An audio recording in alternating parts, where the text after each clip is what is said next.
ഇതാ ഒരു എത്തിനോട്ടം.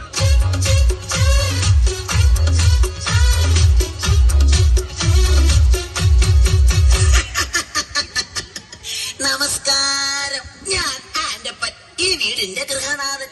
ആന്റപ്പൻ എന്ന പേര് പോലെ തന്നെയാണ് എന്റെയും അവസ്ഥ.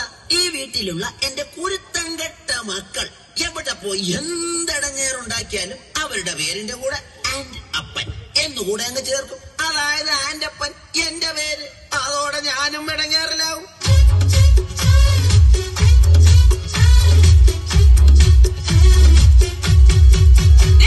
ഞാൻ മഹിളാരത്ന റിയാലിറ്റി ഷോയ്ക്ക് വേണ്ടി പാട്ട് പ്രാക്ടീസ് ചെയ്തോണ്ടിരുന്നപ്പം നിങ്ങൾ എന്തിനാ വീടിന്റെ പുറത്തിറങ്ങി നിന്നത്? ഞാൻ പുറത്തിറങ്ങി നിന്നില്ലെങ്കിലേ നാട്ടുകാരെ വിചാരിക്കും ഞാൻ നിന്നെ പിടിച്ച് തല്ലിയിട്ട് നീ കിടന്ന് കരയുകയാണെന്ന്. നിങ്ങളെ ഇന്ന് ഞാൻ പാട്ട് മാത്രമല്ല, ഭരതനാട്യം, മോഹിനിയാട്ടം, കുച്ചിപ്പുടി, കഥകളി, പോട്ടൻതുള്ളൽ, മോണോ ആക്ട്, ഇതിനൊക്കെ ഞാൻ പ്രാക്ടീസ് ചെയ്യുന്നുണ്ട്, അറിയാമോ? ഇതാണ് ആന്റപ്പന്റെ ഭാര്യ റോസിക്കുട്ടി. റിയാലിറ്റി ഷോയിൽ പങ്കെടുത്ത് താരമാകാൻ അരയും തലയും മുറുക്കി ഒരുങ്ങിയിരിക്കുകയാണിവർ.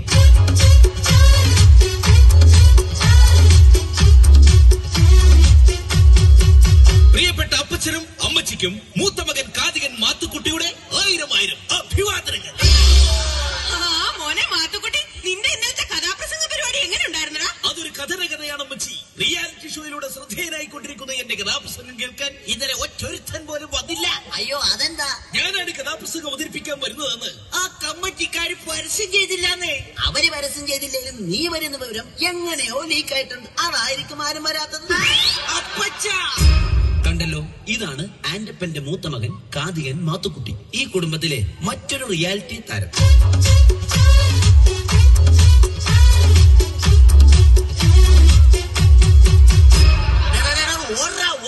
എന്റെ കൺമുമ്പ് കണ്ടുപോരുത് അവന്റെ ഒരു ഒടുക്കത്തെ സിനിമാറ്റിക് ഡാൻസ്.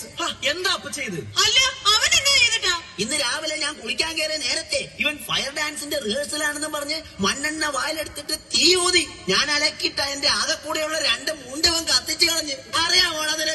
അപ്പൊ നിങ്ങൾ ഇപ്പൊ കൊടുത്തിരിക്കുന്നു? ഇത് നിന്റെ അടിപ്പാവാടയാ. ഈ വന്നതാണ് ഈ വീട്ടിലെ ഇളയ താരം, സിനിമാറ്റിക് ഡാൻസുകാരൻ ജോണിക്കുട്ടി. ഇതും മറ്റൊരു റിയാലിറ്റി താരമാണ്. ചാനലൊന്ന് തുറക്കുമ്പോൾ കാണാം അതിലെന്നും റിയാലിറ്റി ഷോയുടെ തരംഗം. എത്ര കലകളെ പലരും എടുത്തിട്ട് SMS കുരുക്കുവാൻ വരണം. എന്റെ കർത്താവേ, ഇത് ഞാൻ എങ്ങനെ സഹിക്കും? ഇറങ്ങി വാടി ഇങ്ങോട്ട്. എന്റെ മോന്റെ ഭാര്യയാണെന്നൊന്നും ഞാൻ നോക്കത്തില്ല. ഇറങ്ങി വരാൻ. എന്നാടി റോസക്കുട്ടി? നിങ്ങൾ അറിഞ്ഞോ, ഞാൻ മഹിളാരത്നത്തിന്റെ അടുത്ത എപ്പിസോഡിന് ഉടുക്കാൻ മേടിച്ച പുത്ത സാരി എടുത്ത് നിങ്ങളുടെ മരുമോളുണ്ടല്ലോ ആഗ്രഹം വന്ന് വെള്ളപ്പൊക്കക്കാർക്ക് എടുത്ത് കൊടുത്തിരിക്കുന്നു. അഹങ്കാരി. അതിന് നിന്നെ പിടിച്ചാലും വെള്ളപ്പൊക്കക്കാർക്ക് കൊടുത്തില്ലല്ലോ. വേണല്ലോ, അവൾ അതും ചെയ്യും, അതിന്റെ അപ്പുറം ചെയ്യും. എടി മോളി, ഇങ്ങോട്ട് വാടി. പിന്നെ ഇന്ന് ഞാൻ എന്താ നിങ്ങൾ വന്ന് തൊള്ള തുറക്കുന്നത്? എടി, അമ്മച്ചിയുടെ സാരി നീ പിച്ചക്കാർക്ക് എടുത്തു കൊടുത്തോ? റിയാലിറ്റി ഷോ ഇങ്ങനെ റിയാലിറ്റി പ്രാന്തുള്ള കുടുംബത്തേക്കാണല്ലോ എന്റെ കർത്താവേ എന്നെ കെട്ടിയെടുത്തത്. നിർത്തടി. ഈ റിയാലിറ്റി ഷോയ്ക്ക് ഞങ്ങളെ പോലുള്ള കലാകാരന്മാർക്ക് പറഞ്ഞിട്ടുള്ളതാ. അതൊന്നും നിനക്ക് പറഞ്ഞാൽ മനസ്സിലാവുകയല്ല. അയ്യടാ, ഞങ്ങളുടെ കുടുംബക്കാരത്ര മോശക്കാരൊന്നുമല്ല. എന്റെ അമ്മച്ചി നല്ല ഒന്നാന്തര എഴുത്തുകാരിയാ. അമ്മച്ചിയുടെ കഥ വല്ല നിങ്ങൾ വായിച്ചിട്ടുണ്ടോ? പിന്നെ അതിപ്പോ എന്നാ വായിക്കാനാ? നിന്റെ തള്ളയുടെ കഥ നാട്ടി മൊത്തം പാട്ടല്ലേ. എന്താ പറഞ്ഞത്? നീ പോടി അവിടുന്ന്. എന്നെ പറഞ്ഞാണല്ലോ. നിന്നെ പറഞ്ഞാ നീ എന്ത് ചെയ്യടി? കുറെ നാളായി നിന്നെ സഹിക്കാൻ തുടങ്ങിയിട്ട്. നിങ്ങൾ പോതല്ലേ. വെള്ളമെടുക്കും മരുമോളെ, കുശുമെടുക്കണ കെട്ടോളെ, മനുഷ്യന് തലക്ക് വെളിവ് തന്നൂടെ. നേരം വെളുക്കുമ്പോ രണ്ടാളും ഒരു വിളിച്ചുകൊണ്ട അഭ്യാസം. രണ്ടാളും കൂടി നല്ല കുടുംബം കുളം തോണ്ടും. പെണ്ണുങ്ങൾക്കുള്ളൊരു നാക്കും വായുന്ന് വന്നൊരു വാക്കും. എത്ര കുടുംബം കലക്കി നാട്ടിൽ. പെണ്ണുങ്ങളെ നിങ്ങൾ ഇങ്ങനെയായാലോ കഷ്ടം.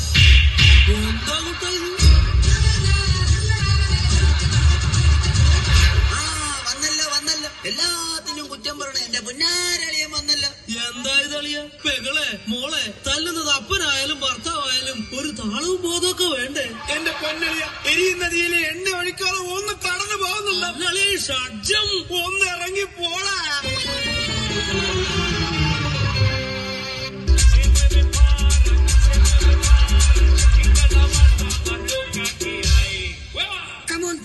റിയാലിറ്റി ഷോയിലെ സൂപ്പർ താരമായ എന്റെ കൂടെ ഡാൻസ് പഠിക്കാൻ പറ്റിയത് നിങ്ങളുടെ ജീവിതത്തിലെ ഒരു ഭാഗ്യം മാത്രമായിട്ട് കരുതിയാൽ മതി. ആദ്യമായി നമുക്ക് പുതിയ സ്റ്റെപ്പ് പഠിക്കാം. 3, 4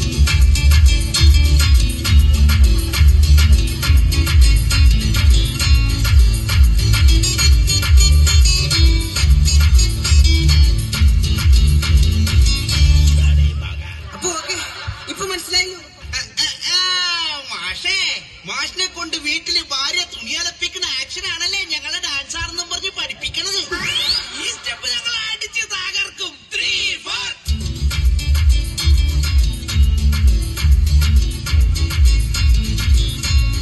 നിർത്തടാ, ഇതെന്നാ കോപ്രാവൊക്കെയാണ് കാണിക്കുന്നത്? അപ്പാ, നീ ഞങ്ങളുടെ പുതിയ സ്റ്റെപ്പാണ്. കോപ്പാണ്. എടാ, ഈ റിയാലിറ്റി ഷോയുടെ കാര്യം പറഞ്ഞ് ചുമ്മാ കോപ്രായം കാട്ടി നടക്കാതെ വല്ല പണിക്ക് പോടാ.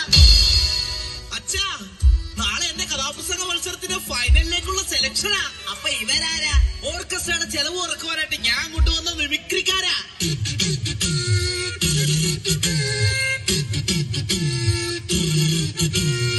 എടാ മാത്തുക്കുട്ടി, നിന്റെ കഥ ഇതുവരെ അമ്മച്ചു കേട്ടില്ലല്ലോടാ. നിങ്ങൾക്ക് വേണ്ടി കഥയുടെ ഒരു ചെറിയ ഭാഗം ഞാനിവിടെ അവതരിപ്പിക്കുകയാണ്. Correct music. അതാ കിഴക്കേ ചക്രവാളത്തിൽ പ്രഭാതം പൊട്ടിവിടർന്നു. എന്താണത്? മനസ്സിലായോ? ഇത് സുപ്രഭാതം പൊട്ടിവിടുന്ന സൗണ്ടാണ്. 1975 കോമഡി ആയിട്ടാവും വരും. സഹൃദയനെ, എടാ പൊന്നുമോനെ, നീ കഥ പറ. സഹൃദയനെ, ഇനി കഥയുടെ സുപ്രധാനമായ രംഗമാണ് ഞാനിവിടെ അവതരിപ്പിക്കുന്നത്. അങ്ങനെ നമ്മുടെ കഥാനായകൻ കഥാനായികയുമായി കണ്ടുമുട്ടുന്നു. ഒരു ഉറച്ച തീരുമാനമെടുക്കാൻ നായകന് സാധിക്കുന്നില്ല. നായകന്റെ കൂടെ പോകണോ അതോ തിരിച്ച് വീട്ടിലേക്ക് പോകണോ എന്നൊരു തീരുമാനമെടുക്കാൻ നമ്മുടെ നായികക്ക് കഴിയുന്നില്ല. നായകന്റെ കൂടെ പോകണോ അതോ വീട്ടിലേക്ക് പോകണോ? വീട്ടിലേക്ക് പോകണോ അതോ നായകന്റെ കൂടെ പോകണോ? നായകന്റെ മനസ്സ് വീണ്ടും അങ്കമാലിയിലായി, അങ്കലാപ്പിലായി. അവൻ ചിന്തിക്കുകയാണ്, നായികയും കൂട്ടി വീട്ടിലേക്ക് പോകണോ അതോ ഒറ്റയ്ക്ക് പോകണോ?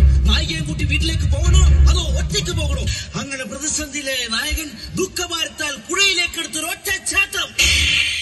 സഹൃദയനെ, വെള്ളത്തിൽ നിന്നും ഇങ്ങനെ മുങ്ങിപ്പൊങ്ങിക്കൊണ്ട് അവൻ കരയിൽ നിൽക്കുന്ന നായികയെ നോക്കി പറഞ്ഞു. എടാ, വെള്ളത്തിൽ നിന്ന് പൊങ്ങി വന്നവൻ കരയിൽ നിൽക്കുന്ന നായികയെ നോക്കി പറഞ്ഞു. നായികയെ നോക്കി പറഞ്ഞു, ഒന്ന് ഇറങ്ങി പോടാ.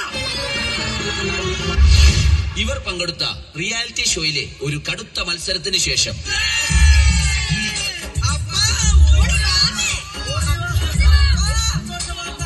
എന്റേതാ മക്കളെ കാര്യം. എന്റെ പൊന്നപ്പ, റിയാലിറ്റി ഷോയിലെ എല്ലാ ഐറ്റത്തിലും ഞങ്ങൾ എല്ലാവരും ഫൈനലിലെത്തി. മനുഷ്യൻ കേട്ടോ, ഞങ്ങൾ എല്ലാരും ഫൈനലിൽ എത്തിയത്. അപ്പൊ നമുക്ക് എല്ലാവർക്കും ഫ്ലാറ്റ് കിട്ടുമോ? ജയിച്ചു കഴിഞ്ഞാ ഓരോരുത്തർക്കും ഓരോ ഫ്ലാറ്റ്. ഫൈനലിൽ എത്തിയിട്ട് എന്നാ കാര്യം? ജയിക്കണമെങ്കിൽ SMS കിട്ടണമല്ലോ. അതിനുള്ള വഴി ഞങ്ങൾ കണ്ടിട്ടുണ്ടല്ലോ. അതെന്താണ് ആ വഴിയൊന്ന് പറഞ്ഞു തന്നാട്ടെ. അടിച്ചോടിക്കണ അപ്പച്ചന്റെ കയ്യും കാലും.